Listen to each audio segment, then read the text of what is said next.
बढ़िया। तो भैया थोड़ा बेल के शरबत के बारे में बताइएगा। थोड़ा जानना था, गर्मियाँ आ रही है ना, तो इसलिए जानना चाहता हूँ।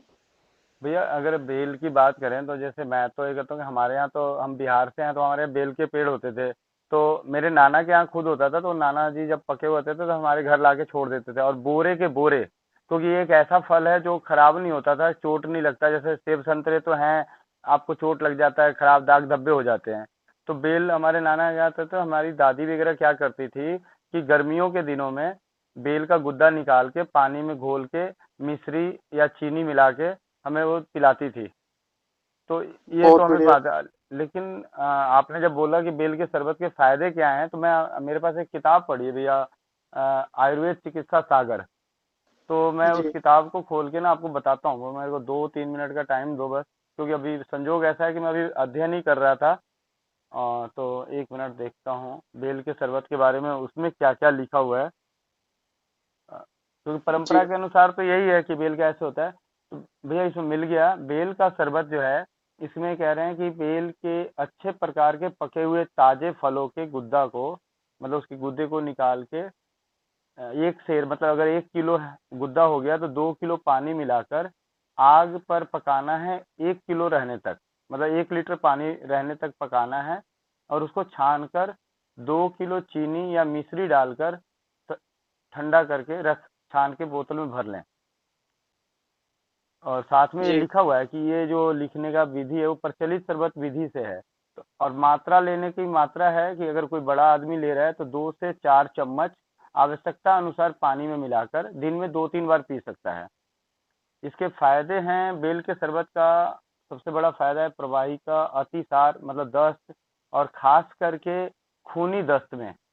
और संग्रहणी रोग, जिसमें खाना खाने के बाद शौच को जाना पड़ता है, उसमें आम दोष, खूनी बवासीर, रक्त प्रदर, मतलब रक्त प्रदर हो गया, मासिक धर्म में अत्यधिक ब्लड का आना, पुराना कब्ज, मानसिक संताप, अवसाद, भ्रम, मूर्छा जैसे रोगों को नष्ट करता है। और हृदय को उत्तम बल प्रदान करता है। और इसके सेवन करने से भैया रक्त और धातु दोनों बढ़ते हैं। खून और जो धातु है दोनों बढ़ते हैं।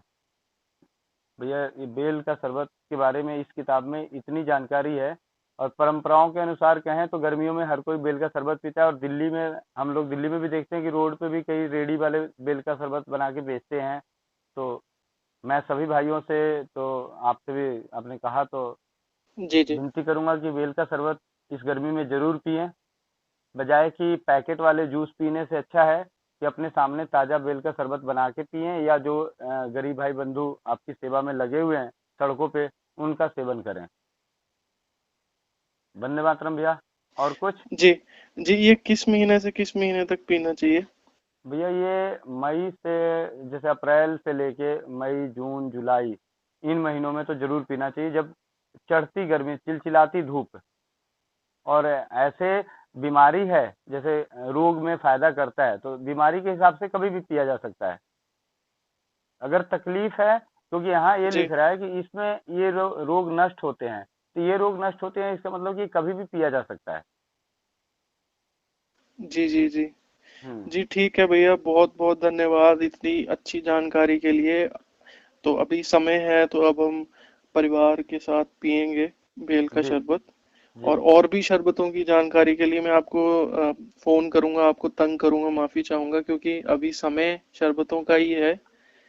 तो आपको फोन करता रहूंगा। वंदे जी मातरम भैया, भैया। वंदे मातरम भैया। अभियान या ये बातें या ये ज्ञान सतत निरंतर चलता रहे, इसके लिए आपकी मेरी एक छोटी सी कोई एक एडजस्टमेंट हो जाए तो बहुत अच्छा। मैं ये चाहता हूं कि जो कुछ मैंने सीखा वो आप सीख लो।